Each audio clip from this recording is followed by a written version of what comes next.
விருதுநகர் கழக அமைச்சர் அண்ணன் முன்னாள் எம்எல்ஏ கேட்டீரன் அவர்களை கள்ளிக்குடி வடக்கு கிழக்கு மேற்கு ஒன்றியங்களின் சார்பாகவும் மேற்கு புறநகர் மேற்கு மாவட்டங்களின் சார்பாகவும் வருகை வருகை என வரவேற்கின்றோம். கிளைக்கழக நிர்வாகிகள் தங்கள் கலவரத்தை செலுத்தும்படி வேண்டியிருக்கின்றோம். ஐயா விருதுநகர் மாவட்டத்திலிருந்து ராஜேந்திர பாலாஜி அவர்கள் வருகை தந்துள்ளார். அவர்களுக்கு எல்லோரும் நாம் கழக நிர்வாகிகள் அனைவரும் எழுதி நின்று வரவேற்குமாறு அன்புடன் கேட்டுக்கொள்கிறேன்.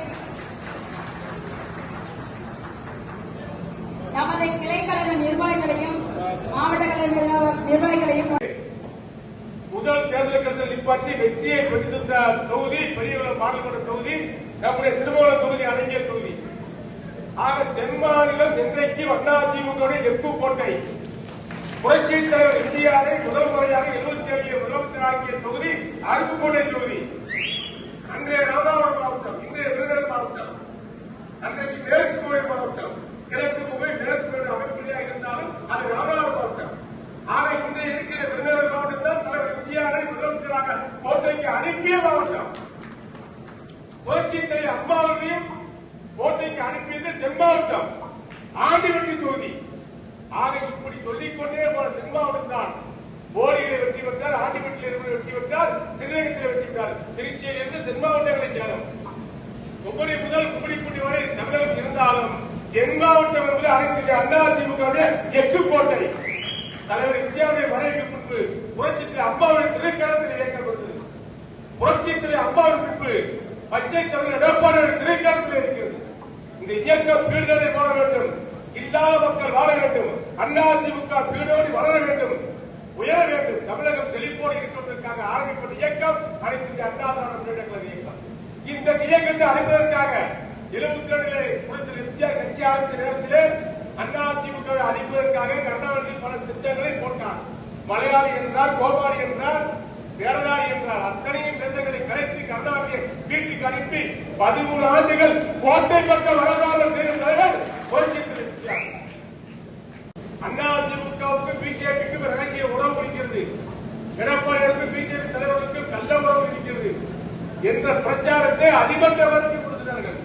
சிறுபான்மை மக்கள் மத்தியிலே விஷத்தை ஊற்றினார்கள். அதற்கு நாங்கள் எல்லாம் பதில் சொன்னோம். அருமை சொன்ன ஆட்சி உதயகுமார் போன்றவர்கள் கடுமையான பதில் சொன்னார்கள்.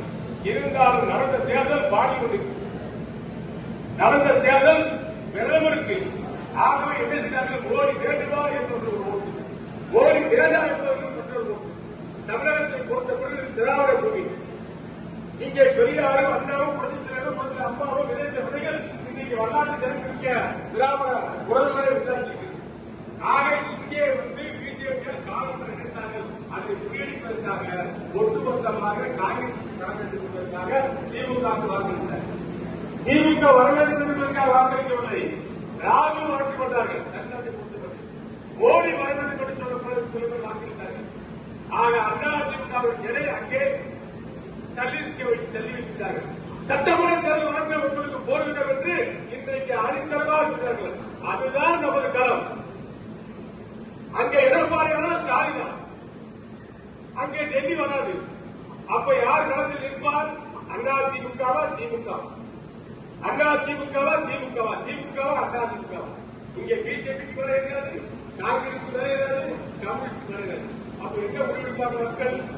கட்சிகள் என்ன முடிவெடுப்பார்கள்? அதிமுக வர வேண்டும், எடப்பாடியார் ஆக வேண்டும், இயக்கம் வர வேண்டும் என்று நினைப்பார்கள். ஏன்னு சொன்னால் அதிமுக ஆட்சியினால் திட்டங்கள் பரவலாக கிராமங்களோடு இருக்கிறது. அம்மாவுடைய ஆட்சியை மிக்சி கொடுத்தார், கிரைண்டர் கொடுத்தார், பேர் கொடுத்தார், லேப்டாப் கொடுத்தார், நாளைக்கு தங்கம் கொடுத்தார், இலவச சக்தி கொடுத்தார், மடிக்கணி கொடுத்தார். பிள்ளை பெறுகின்ற தாய்மார்களுக்கு இடுப்பொலி போக்குவதற்காக லேகியம் வெள்ளப்பொருள் இறங்கி கொடுத்தார். குழந்தை பிள்ளைகளுக்கு அம்மா பரிசு பட்டங்கள் கொடுத்தார். அம்மா வரையில் வந்த புரட்சி பச்சைத் தமிழ் எடப்பாடியார் ஆட்சியிலே 7.5 இடஒதுக்கீடு மூலமாக அரசு பள்ளியில் படிக்கின்ற மாணவர்களுடைய கல்வி கனவை, மெடிக்கல் கல்வி கனவை, மருத்துவ கல்வி கனவை நனவாக்கிய தலைவர் எடப்பாடியார். 11 மெடிக்கல் காலேஜ்களை விருதுநகரில் அந்த எங்கே செவர் என்ற சாலையிலே இருக்கின்ற எங்கே நெடுஞ்சாலை செவர் என்ற சாலையிலே இருக்கின்ற முதல் மெடிக்கல் காலேஜ் என்ற பெருமையை விருதுநகருக்கு கொடுத்தார். பிறந்த பூமி, புரட்சித் தலைவர் வெற்றி செய்த பூமி. அந்த பூமிக்கு மெடிக்கல் கல்லூரியை கொடுத்தவர் 11 மெடிக்கல் கல்லூரிகளை தமிழகத்தில் ஒரே ஆள் நிறுவி என்ற பெருமைக்கு சொந்தக்காரர் எடப்பாடியார். ஆக ஸ்டாலினை தலைவர்கள் எல்லாம் ஒரு பக்கம் இருக்கிறார்கள். இந்த இயக்கத்திற்காக தன்னை வரித்து உழைத்தவருடைய தலைவர்கள் வரிசையில் தான் நாம் இருக்கிறோம், நாம் உழைத்துக் கொண்டிருக்கிறோம். எடப்பாடியார் காலத்தில் எல்லா குளங்கள் தூர்வாரப்பட்டன, கம்மாய்கள் ஏரிகள் சீரமைக்கப்பட்டன, சப்பள சேனல்கள் சரி செய்யப்பட்டன. இன்றைக்கு நிலைமை என்ன? இன்னைக்கு நிலைமை எந்த வழியும் நடக்கவில்லை. மிக்சி நிப்பாடிக்கிறது எல்லாம் நிப்பாடி, டாலி தங்கத்தை நிப்பாட்டியாச்சு, படிக்கிற மாணவர்களுக்கு உதவி தொகையை குறைச்சாச்சு, 1000 ரூபாய் ஒன்று சொன்னாச்சு, இப்பதான் கொடுக்குறாங்க கடைசி தேர்தல் வர்றதுக்காக. ஆக ஏமாற்றி பிழைப்ப ஒரு கூட்டம் திமுக, உழைத்து பிழைக்கின்ற கூட்டம் அதிமுக, பாட்டெழுதி பேராதர கட்சி அதிமுக, குற்றங்களுக்கு பேராதர கட்சி திமுக. ஸ்டாலினுக்கு பாட்டு எழுத தெரியாது, ஸ்டாலினுக்கு பாட்டு எழுத தெரியாது. பாட்டில குற்றம் இருக்கு, நம்ம எழுதி பாட்டில குற்றத்தை கழிச்சு துறைமுறை சொல்லுவாங்க, அவர் படிப்பார். இதுதான் தெரிஞ்ச ஒழிய அவர்களுக்கு சுயமாக சிந்திக்க தெரியாது, ஏழைகளுக்கு உதவ தெரியாது. இப்ப நாட்டில் என்ன பிரச்சனை ஓடுது? எல்லா விலைவாசி முடிச்சு, மின்சார கட்டணம் முடிச்சு, சொத்து வரி முடிச்சு, வீட்டு வரி முடிச்சு, எல்லா கல்வி கட்டணம் முடிச்சு, எல்லா வரியும் மூடி போச்சு. மின்சாரத்தை கண்டாலே சாக்கடிக்குது, பிள்ளை கண்டா மின்சாரத்தை தொட வேண்டாம், பிள்ளை கண்டாலே சாக்கடிக்குது. இந்த நிலையெல்லாம் அண்ணாச்சி வச்சு இருந்துச்சா, வீட்டு வரி முடிச்சா இந்த கல்யாணத்துக்கு 5000 வருங்க, 20000. கரண்டுக்குள்ள தார்வார் ஏறிச்சு. இப்ப அதிகமான ஓட்டுகள் கிட்டத்தட்ட 5000